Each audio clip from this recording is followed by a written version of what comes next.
Bien, alors je m'appelle Louis Moulinet, je suis né en avril 1925 sous le signe du Bélier. Et je suis né à Néry-les-Bains, dans l'Allier, une station thermale entre Montluçon et Commentry. Commentry, qui est la première municipalité socialiste française et au monde, avec son Christophe Thivrier, député à la blouse, et Montluçon, le pays des Dormois, Jean Dormois et son fils Marx, la vieille municipalité ouvrière également, socialiste. Je suis né là-bas parce que mon père était de Néry, il était cuisinier de son métier, fils d'un mineur de la mine des Ferrières. Néry est une station thermale, mais il y avait aussi une mine de charbon, avec 500 mineurs. Mine qui n'a pas été nationalisée à la Libération parce qu'ils estimaient que ça valait pas la peine. C'était pas rentable. Elle a fermé en 1956. Et mon père était cuisinier, était à Paris. Ma mère était couturière de son métier. Ils habitaient Paris tous les deux. Mais la tradition voulait que fallait quand même mieux aller accoucher au pays. Bon, alors, je suis donc né à Néry et au bout d'un mois, ma mère m'a emmené à Paris, où je suis resté jusqu'à l'âge de 6 ans. Je suis donc allé à l'école maternelle à Paris, où j'ai appris à lire, parce qu'à cette époque, on apprenait à lire à la maternelle, dans le 19e, rue Armand Carrel. Et le père avait le mal du pays. On est redescendu là-bas à Néry, donc en 1931, juste pour mes 6 ans. Je suis allé à l'école communale. Pendant 3 mois, à toutes les récréations, tous les mômes de l'école étaient sur moi, parisien, tête de chien, parigot, tête de veau, jusqu'à ce que je prenne l'accent du pays, parce que je parlais comme les petits parigots, un parler très grasseillant. Ma foi, j'ai pris l'accent, après ils m'ont fichu la paix, ça allait. J'étais intégré, et je suis resté, j'ai fait donc l'école primaire à Néry. J'ai passé le concours des bourses à l'âge de 11 ans. Le directeur de l'école voulait que j'aille au lycée. Et il a posé la question à mes parents en disant, bon alors, où le mettez-vous au lycée ou mon père qui était malade a dit, c'est au lycée, mais combien de temps? Ça sera long. Il ira jusqu'au bac, il le passera facilement, mais il y en a pour 6 ans. Oh, c'est trop long, ça. C'est trop long. Je serai obligé, il ira au cours complémentaire. Alors, il passera le brevet. Bon, je suis donc allé au cours complémentaire de Montluçon, cours complémentaire Jean Jaurès, qui existe toujours. Je crois qu'il n'a pas été modernisé, il doit toujours être aussi. Il a 40 années de grâce supplémentaires, par rapport à ce qu'on avait. Il n'était pas tout neuf quand j'y suis allé en 1937. C'en était loin. Et mon père est tombé, ça allait plus mal. Il avait cessé le boulot. À 14 ans, ma mère a demandé au directeur du cours complémentaire si je pouvais passer le brevet l'année suivante. J'étais l'année juste avant le brevet. Le directeur a dit, règlement, aucune dispense ne peut être accordée pour passer le brevet, une dispense d'âge.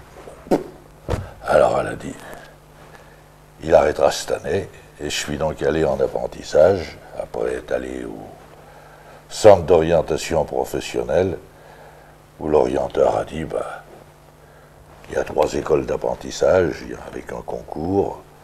Celle qui paye le mieux, c'est la plus récente, celle de la SAGEM. Et j'ai passé le concours au mois de juin, et je suis rentré le lendemain de la déclaration de la guerre, le 3 septembre 1939, comme apprenti à la SAGEM à Montluçon. L'usine se trouve en haut de la Côte-Rouge, sur la route de Châteauroux, à la sortie de la ville. Quand on sort de l'école et qu'on arrive là-dedans, ça change, hein, pour des travaux d'armement, et qui a toujours travaillé à 80% pour l'armée. Et à ce moment-là, c'était plus que 80% en 1939. Alors on était là-dedans, l'école d'apprentis était à l'intérieur de l'usine, dans une galerie au-dessus dans le troisième hall. Et en première année, on apprenait, on faisait tous de l'ajustage. On choisissait, en fin de première année, le métier que l'on prenait. Il y avait le choix entre ajusteur, tourneur, fraiseur et opticien, puisque la boîte fabriquait du matériel d'optique comme les projecteurs, les télémètres pour la marine. Et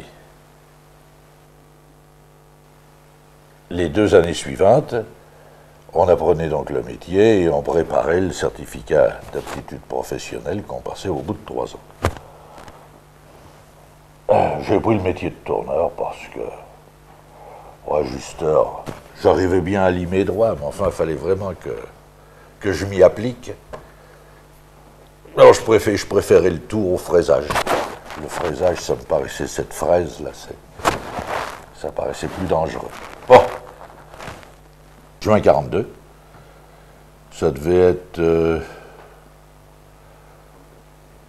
oui, juste avant d'aller, ou je ne sais plus si c'est avant ou après, enfin au moment où des rassemblements régionaux de la JOC de juin 42. C'était à 8 jours d'intervalle, quelque chose comme ça.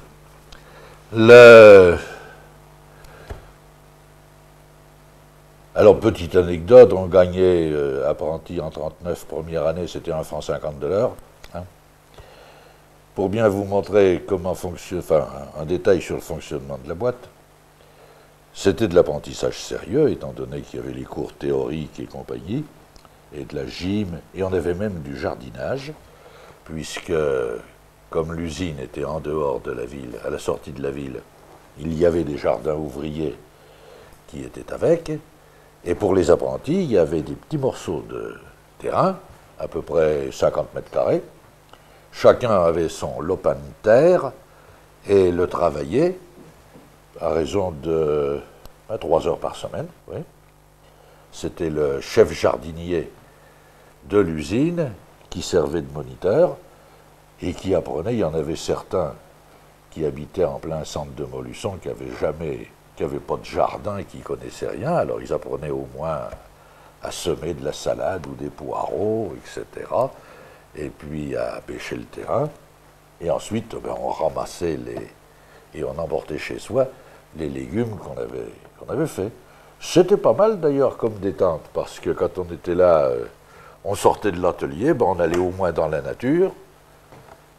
Il n'y avait pas, à l'époque, il n'y avait pas tellement de circulation sur les routes. Hein. On était tranquille pendant 1h30, 2 heures, là.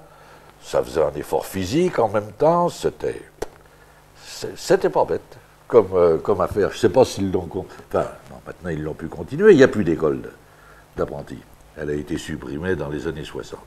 Hein. Alors que là, la SAGEM l'avait créée dès qu'ils avaient créé l'usine. En 1935, ils avaient fait l'école d'apprentissage en même temps. On était par promotion, nous on était, 15. Ça faisait 15 chaque année, et c'était destiné dans l'intention de la direction, ça formait les gens qui constitueraient ensuite le noyau solide de l'entreprise sur qui on pouvait compter pour passer dans la maîtrise ou pour devenir technicien, etc. Ça leur a donné beaucoup plus de militants syndicaux que de noyaux solides. J'ai bien le sentiment. Et pas que dans cette boîte-là. Alors ça a donné pourquoi? Parce que, aussi curieux que ça puisse être, dans cette équipe de... Alors, la boîte était née en 1935, ça avait été la boîte la plus dure pour les grèves de 1936, à Montluçon. Les gars l'avaient occupé, ils ont mis occupé 2 ou 3 mois. en 36 et 37. Et les grèves du 30 novembre 38, c'est la seule usine du coin où les types qui avaient fait grève.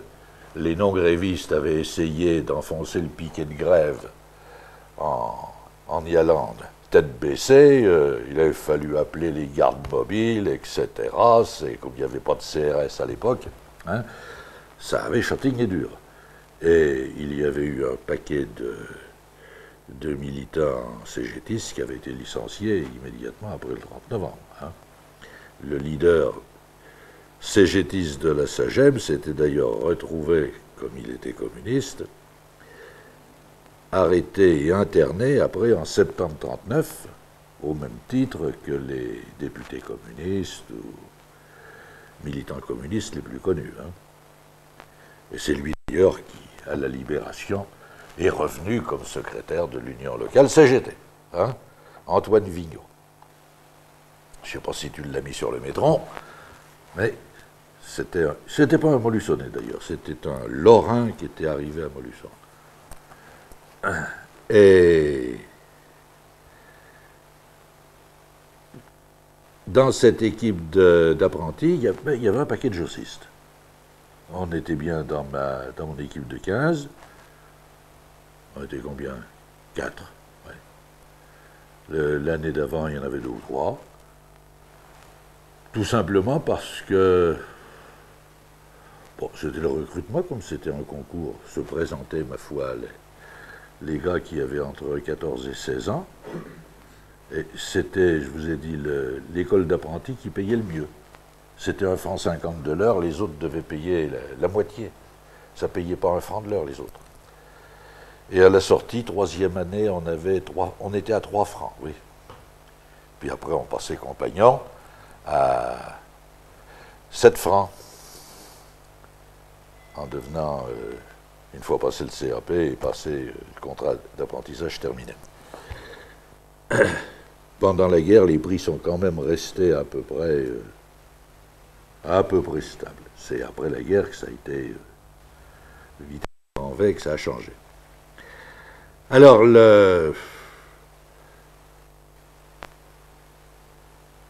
j'étais devenu militant de la JOC au printemps 1939 parce que dans mon patelin de Néry, qui fait 3000 habitants, qui est à 7 km de Molusson, alors il fallait rajouter 3 km pour aller à la SAGEM, qui est à l'autre bout de Molusson, ça faisait 10 km. Dans mon patelin de Néry, les jeunes allaient au patronage en grand nombre. Il y avait eu un vicaire qui était très actif et très sportif, des 34-35, pratiquement tous les jeunes, tous les garçons du pays, le jeudi après-midi, allaient au patrouille. Il n'y en avait qu'un qui n'y allait pas, c'était le fils du maire socialiste, de l'Henri Limoges, parce que le père Limoges, le père du maire, s'était fait enterrer civilement, son gars n'était pas baptisé, et donc ses enfants non plus. Alors donc il n'allait pas chez le curé, puisqu'il n'était pas baptisé. C'est pas pour autant qu'il faisait des déclarations anticléricales, non, c'était comme ça, c'était tout. Bon, il était... alors c'était le seul qui n'allait pas au patron, sinon tous les gars du pays y allaient. Et ça se passait d'ailleurs, pour situer l'ambiance du pays, en intelligence assez bonne avec le directeur de l'école, qui était un bon laïc, un excellent instituteur, mais qui disait, bah, puisqu'ils vont tous ils vont au patronage, ils sont occupés, ils font du foot, ils font des jeux de piste ou en hiver du théâtre ou du chant, etc. Ben, c'est très bien, ben, je ne veux pas aller faire de concurrence, ça marche. Et comme le directeur était préoccupé de l'avenir, et qu'à l'époque on commençait à parler de l'orientation professionnelle, il avait demandé en classe vers quel métier on comptait aller quand on avait 11 ans. Hein. La plupart des mômes ne savaient pas. Bon, bah écoutez, pour que vous ayez un peu une idée sur une profession possible, on va organiser des visites d'entreprise. Si vous en êtes d'accord, pour ceux qui avaient 11-12 ans, la classe du certificat d'études, là. Et pendant, il s'est attelé à ça, il l'a fait plusieurs années. Chaque année, systématiquement. Alors c'est comme ça, moi, à 11 ans, on était allé voir on ne pouvait pas descendre au fond de la mine, parce que c'était pas admis avant 14 ans. On avait vu les installations en jour. On est allé comme ça voir les hauts fourneaux de Montluçon et assister à une coulée de hauts fourneaux. J'en ai pas vu d'autres après dans ma vie. Hein. C'est la seule coulée de hauts fourneaux que j'ai vue. On avait vu de cette façon-là aussi une imprimerie, 2 imprimeries. Celle qui imprimait le journal du coin où il y avait une rotative, et puis une imprimerie en lithographie, et puis une fabrique de meubles, hein, pour avoir au moins une petite idée de ce qu'étaient les entreprises possibles où on pouvait avoir du travail. Et puis aussi l'usine à gaz qu'on était allé voir. Il y avait une petite usine à gaz là, à Néry, où il y avait 3 gars qui travaillaient dedans. Hein, c'était local. Ça a été raccordé 2 ou 3 ans après à l'usine de Montluçon. Et il y avait donc une coexistence très tranquille qui existait entre le directeur d'école et le curé. C'est marrant parce que l'école était à un bout de la place et l'église était au milieu. Il y avait entre les deux les mômes qui jouaient au foot là, avant de rentrer à l'école le midi, hein, puisqu'on ne mangeait pas à la cantine à cette époque-là. On allait manger chez soi. Il n'y avait pas de cantine scolaire, ni de cantine d'usine. Hein. Il a fallu la guerre et les tickets pour qu'il y ait des cantines d'entreprise.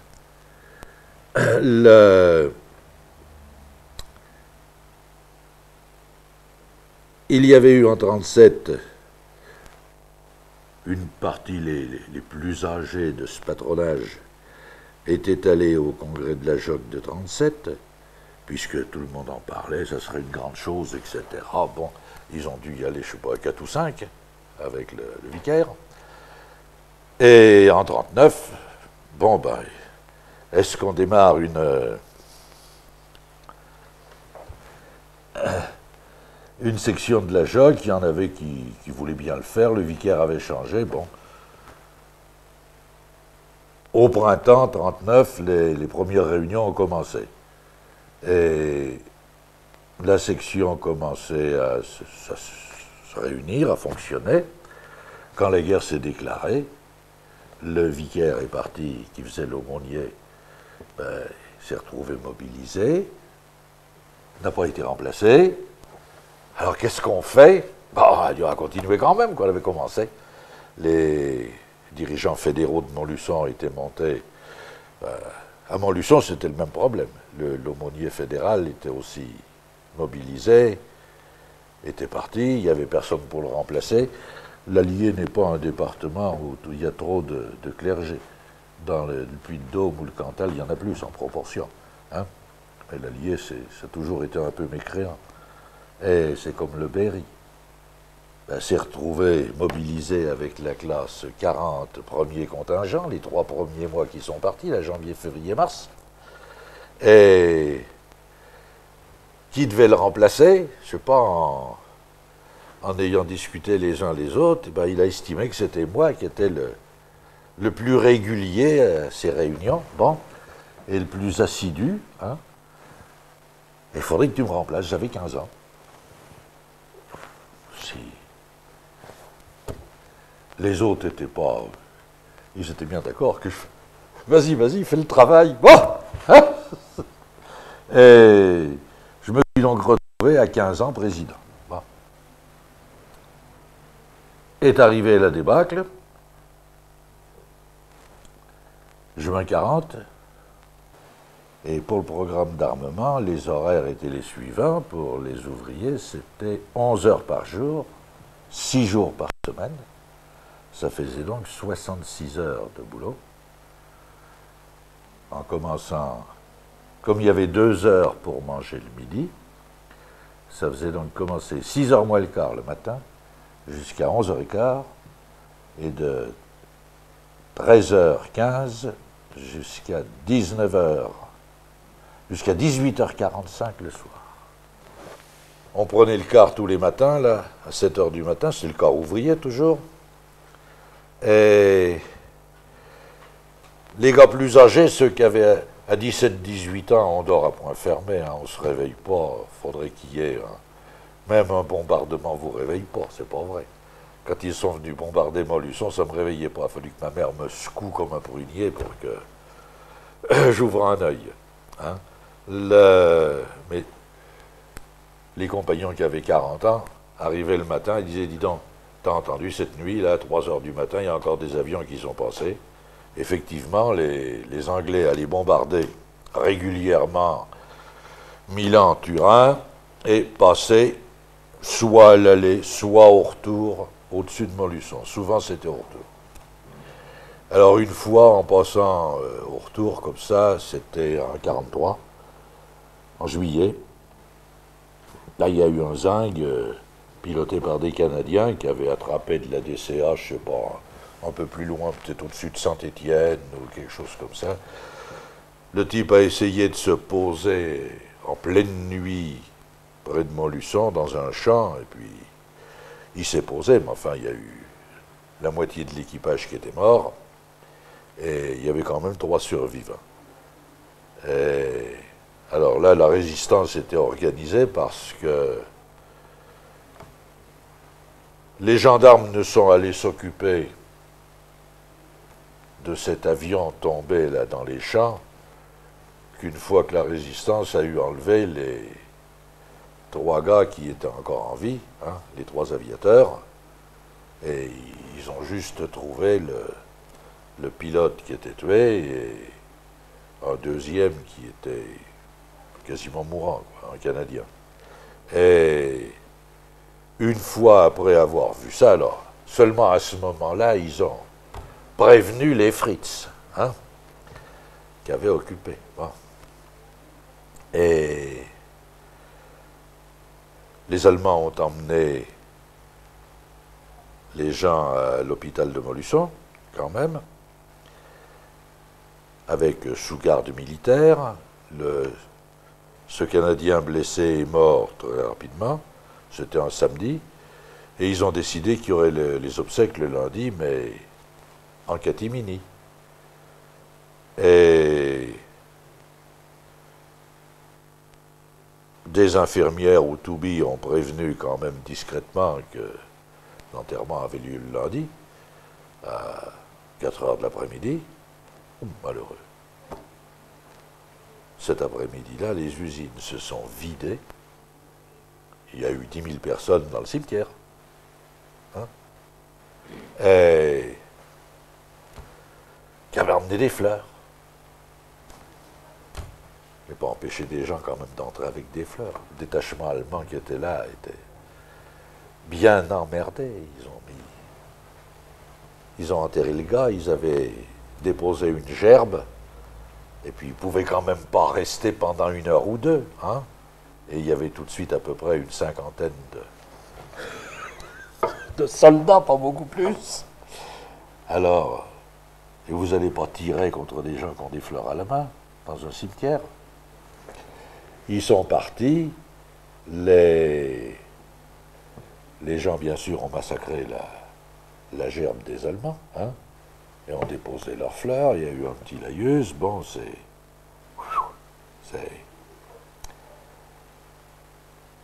Il y avait eu au mois de janvier une opération plus importante à la gare au moment du départ du STO, le 6 janvier 1943. Si vous allez à Montluçon, vous trouverez en sortant de la gare un monument qui est il y a un maire communiste maintenant depuis, ça va faire son 2e mandat, Goldberg. ils ont fait faire un monument qui n'est pas génial, pour rappeler cette affaire du train du STO qui est parti vide. Hein. Le premier départ de STO avait été fait en décembre 1942, où les gars qui devaient partir avaient reçu un papier de la gendarmerie le samedi, les convoquant pour le lundi matin à la gendarmerie, avec une valise et leurs effets pour un voyage de 2 jours. Hein, bon. Et ils étaient allés à la gendarmerie en se disant ça risque d'être le travail obligatoire, mais enfin c'est pas précisé, qu'est-ce que c'est que ça. Puis 7 heures du matin à la gendarmerie, les gendarmes allaient hop, papier, tout ça, l'ordre de départ, ils les avaient emmenés en camion, collés dans le train, et allons-y. Hein.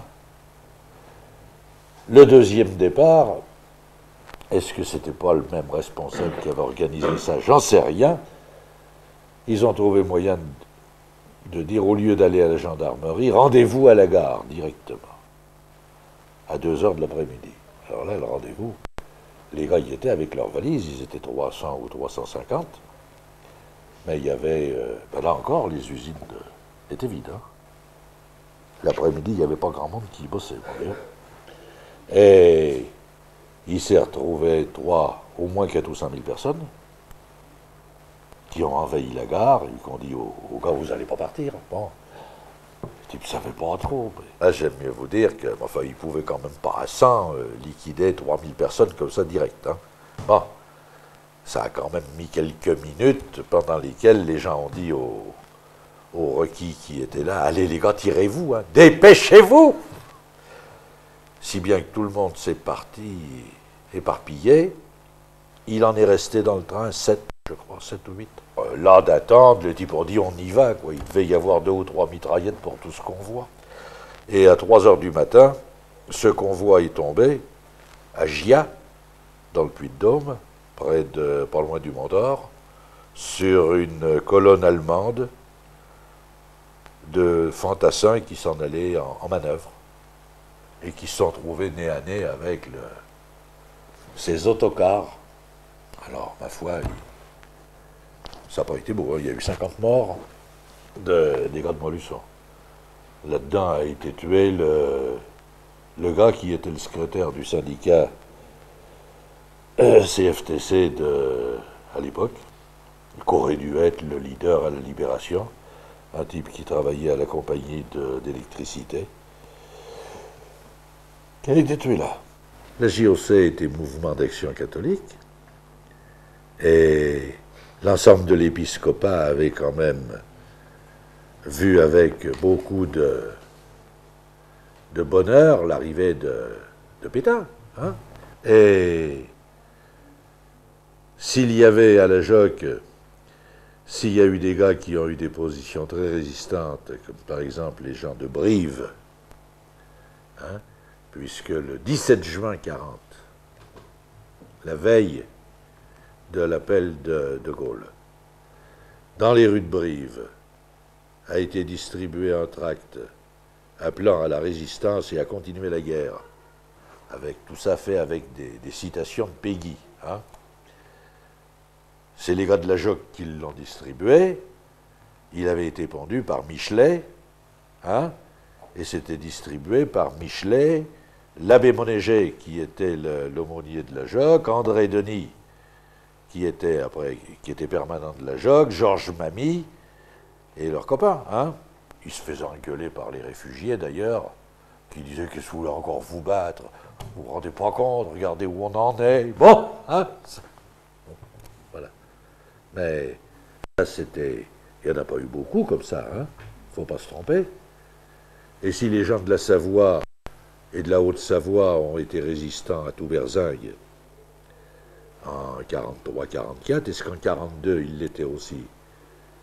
Ils étaient résistants, oui, ils avaient été agressés par les Italiens, hein, à qui ils avaient mis la volée, en juin 40. Hein.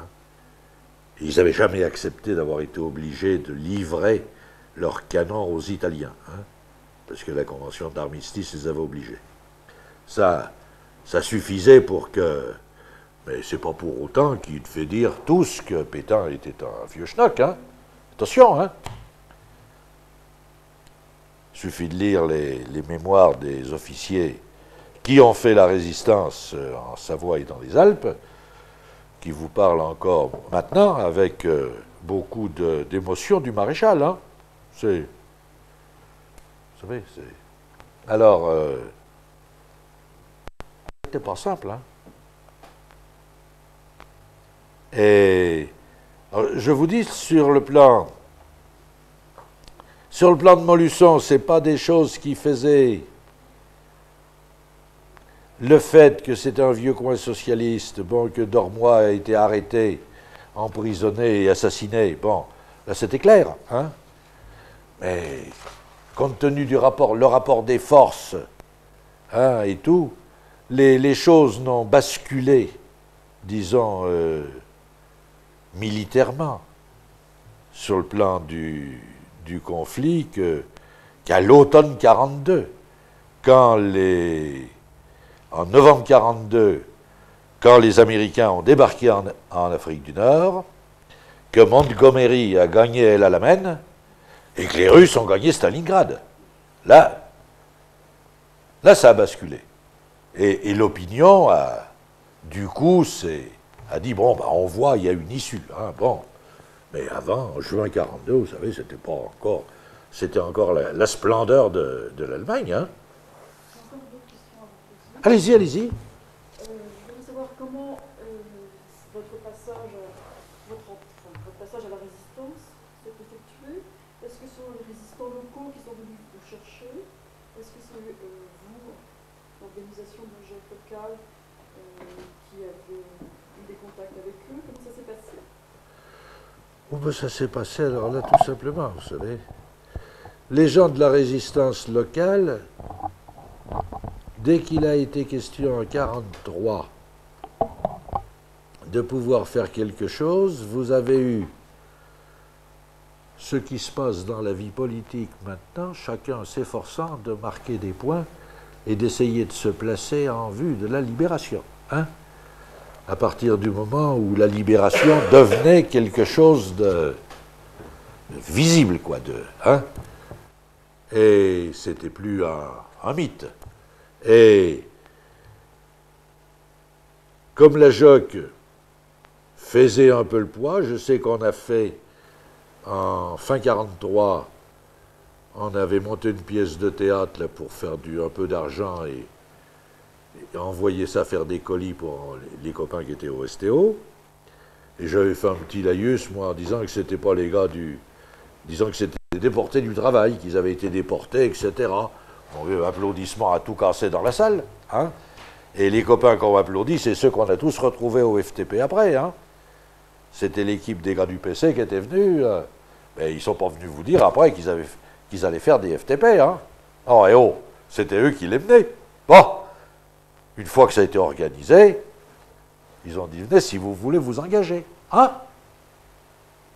Et ceux qui allaient du côté des murs, des mouvements de résistance, ben, faisaient pareil. Chacun tâchait de monter sa petite boutique, hein, et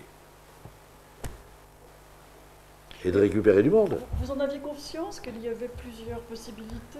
Vous avez eu conscience? Non, pas tellement. Bien sûr que non. Donc c'est bien un concours de circonstances. À chaque fois, qu'est-ce qui vous a fait que... Je vais vous dire, le copain dont je vous ai parlé, qui s'occupait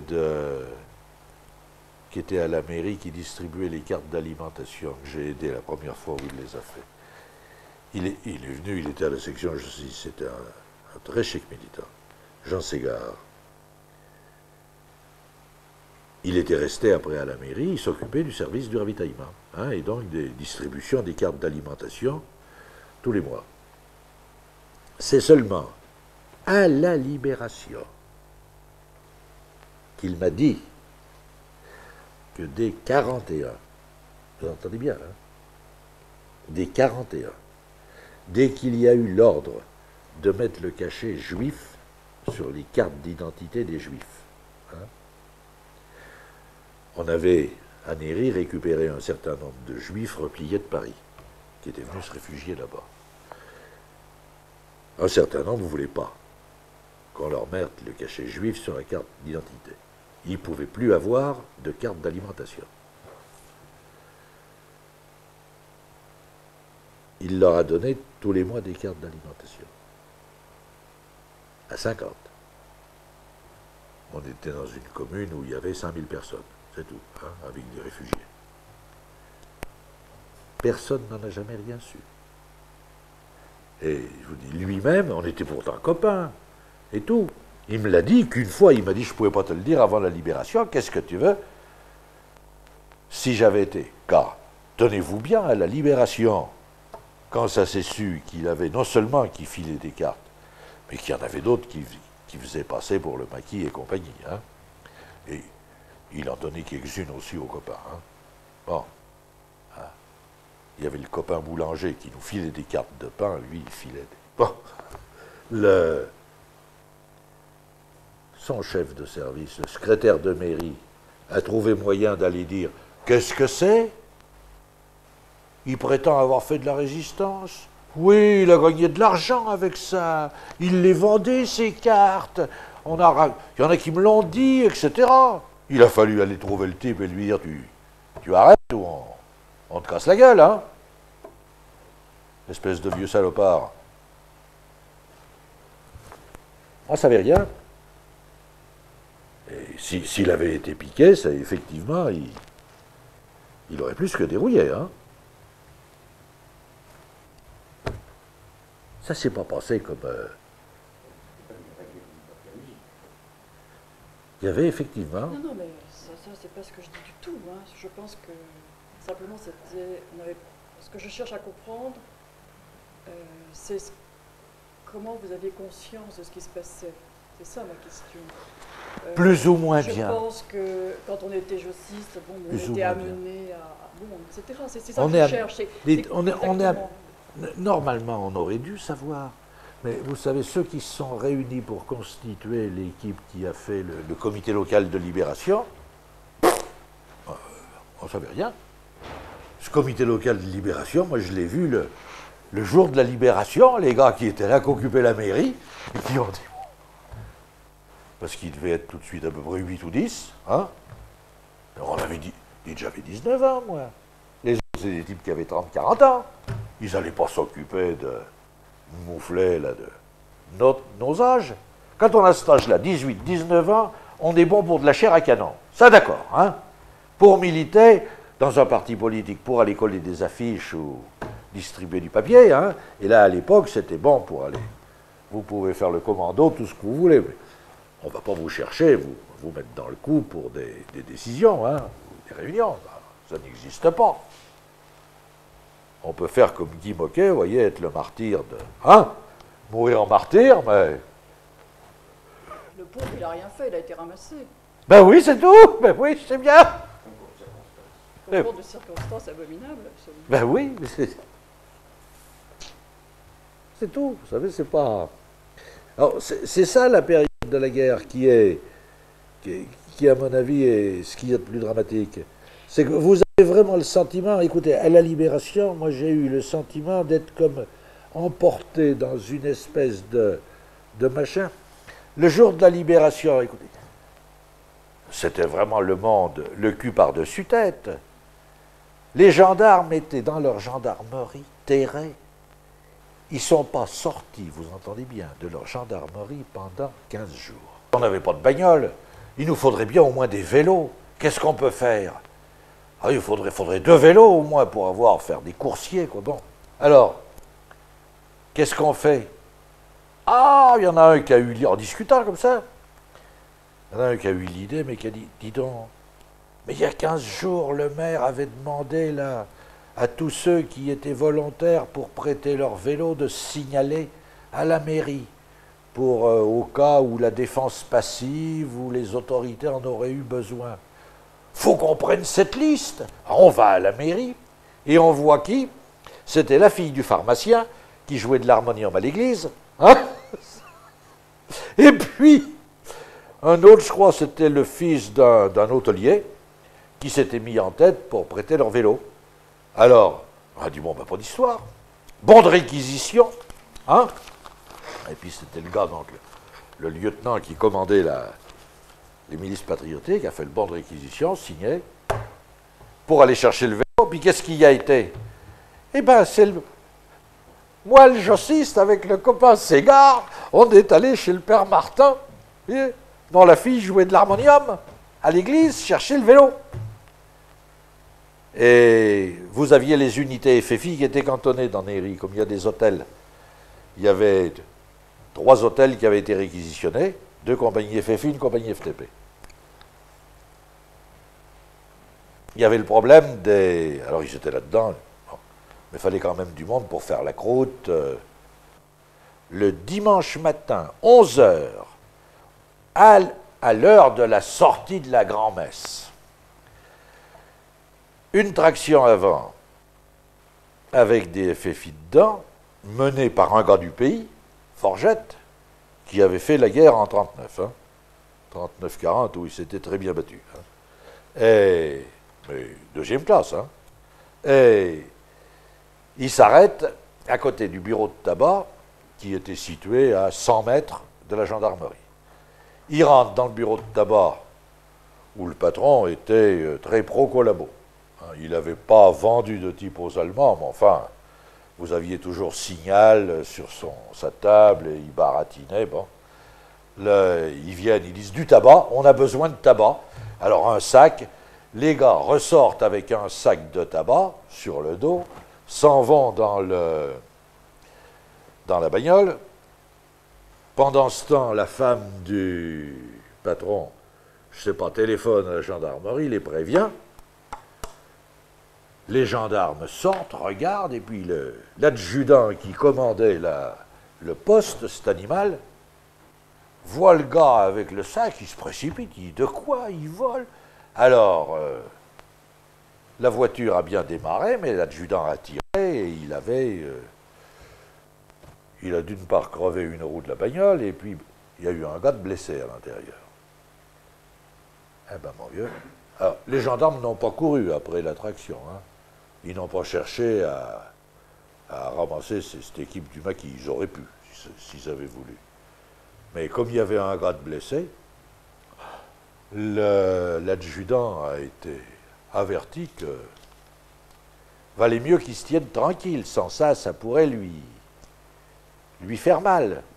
Alors j'aime mieux vous dire qu'à la Libération, 3 mois après, les gars calfeutrés dans leur gendarmerie, ils n'étaient pas là. Ils ne savaient pas ce qui se passait. Vous pouviez faire ce que vous vouliez. C'était rien. C'est comme ça. Par contre, qu'est-ce que vous voulez? Dans Montluçon, il y avait des concours de circonstances, comme vous dites. Oui, les gars ont dit la ville est libérée. La caserne n'était encore pas prise, hein. Les frites étaient dans les casernes. Tous les gens s'étaient mis des brassards. Ils avaient mis des drapeaux aux fenêtres. Quand les frites se sont rendus compte que les unités FFI qui étaient en phase 2 n'avaient pas de mortier, tout juste une mitrailleuse, ils ont dit on ne va pas rester enfermés comme ça. Ils ont soudé des plaques de tôle sur plusieurs camions pour les blinder un peu. Et puis une mitrailleuse là-dessus, ils ont dit on fait des descentes en ville. Et puis tous les types qui avaient il y a eu au moins une dizaine de types de malheureux qui s'étaient mis un brassard là au bras, qui ont été abattus là sur un trottoir parce qu'ils étaient là quand passait un camion allemand. Bon, alors du coup, il n'y avait plus un drapeau tricolore dans Montluçon, plus personne à l'hôtel de ville et à la sous-préfecture. Hein. Et pour arrêter les frites, qu'est-ce qu'il y a eu? Heureusement, des gars qui s'étaient battus, les Espagnols. Quand ils disent, bon, ben, on arrêtera les camions, hein, à la grenade, et en sautant sur le marchepied du canon, revolver à la main, pour abattre le conducteur. Hein. Voilà, c'est tout. Mais c'était pas les FFI hein, qui le faisaient, parce que ça, fallait déjà l'avoir fait hein, pour avoir ce métier-là. C'était Los Guerrilleros Espanoles. qui sont partis après, en Espagne, fin septembre 40. On n'en a quasiment pas parlé, pour essayer de faire soulever l'Espagne. Ils n'ont rien fait soulever du tout, les malheureux. Ils ont été faits prisonniers au bout de... mourant de faim et de froid, au bout d'un mois. Et alors, un certain nombre ont été fusillés, tous ceux qui n'avaient pas fait leur service militaire dans l'armée espagnole de Franco ont été incorporés de force, etc. Ils ont pu revenir en France après comme ils ont pu, ça a été bon, horrible. Mais on a eu une compagnie espagnole après la Néry. Bon, c'est... Non, non, c'était... Oui, Ouais. revenir sur les 7 rassemblements de la zone de Oui. est-ce que voir un rapport de cause à effet entre ces 7 rassemblements et le discours de Laval le lendemain, c'est pas un peu surestimer l'influence de la JOC?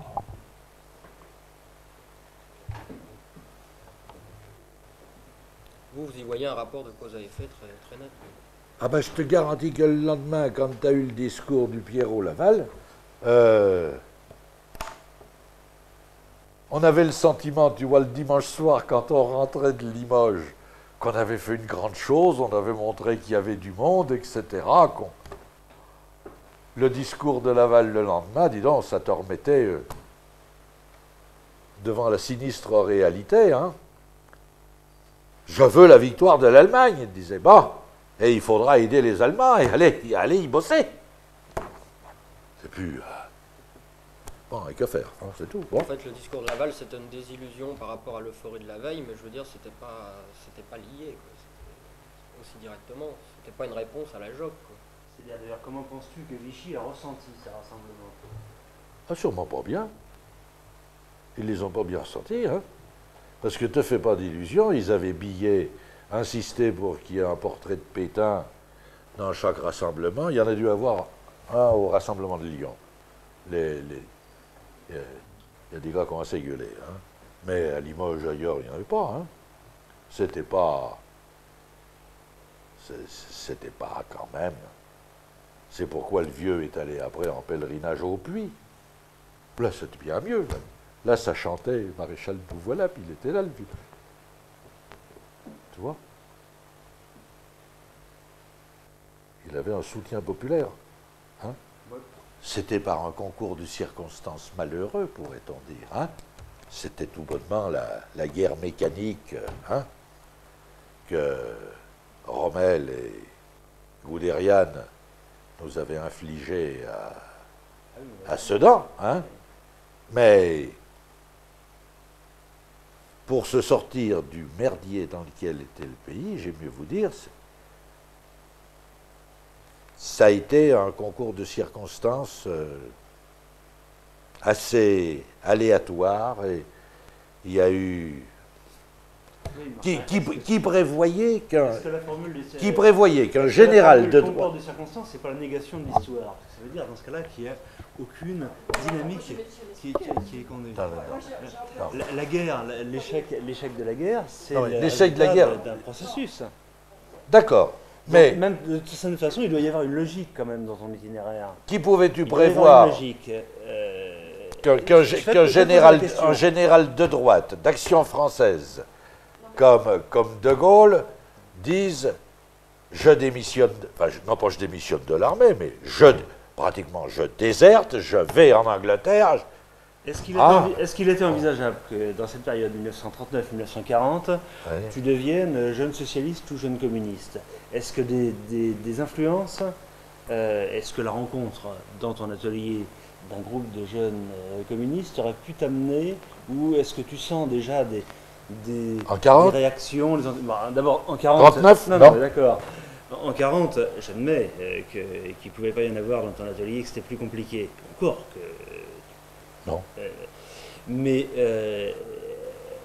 est-ce que la rencontre d'un jeune communiste convaincu, avec des arguments forts... En 39 ? Quels arguments? Le pacte germano-soviétique? Non mais oh! Oh!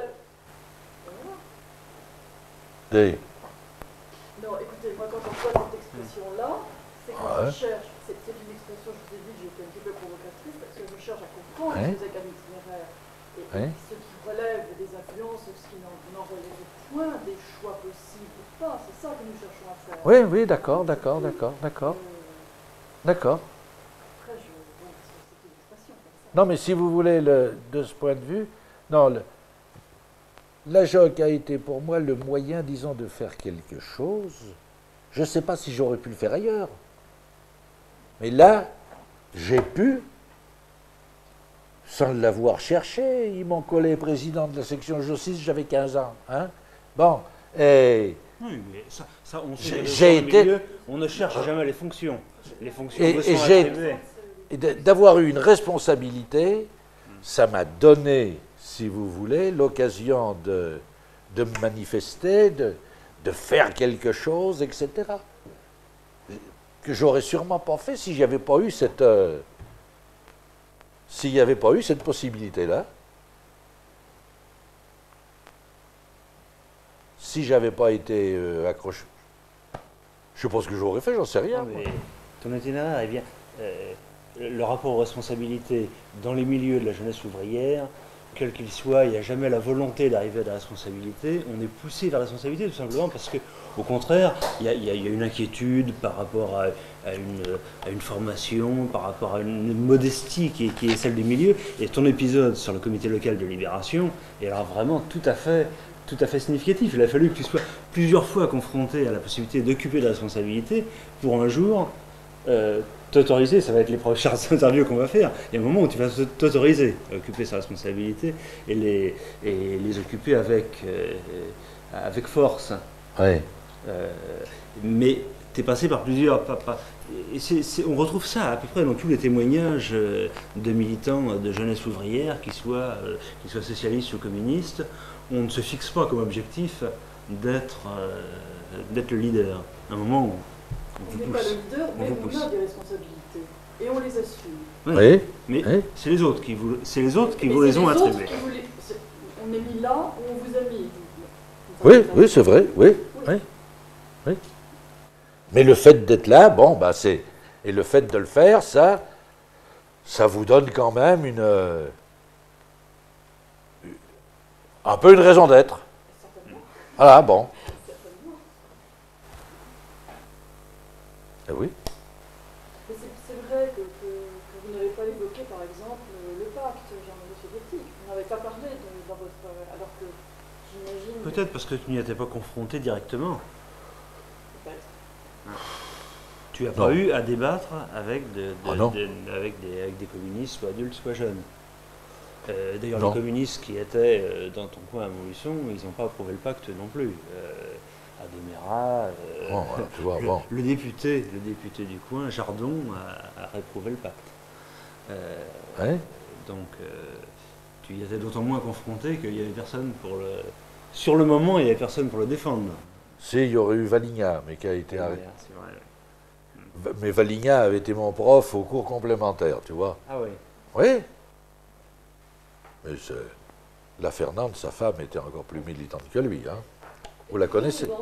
Hein? Elle est toujours vivante. Elle est toujours vivante. Et lui, Elle est toujours vivante et malade, mais elle est vivante. mais lui, il est mort, je crois. Hein. Oui, Marcel, oui. Mais il est revenu d'Algérie. Il avait le soleil du Sahara à moitié tué. Hein. Pourquoi ils l'ont expédié? Ah, en 1939, oui. Ah, il a été mis à l'ombre là-bas. Oh là là, oui, à l'ombre, oui.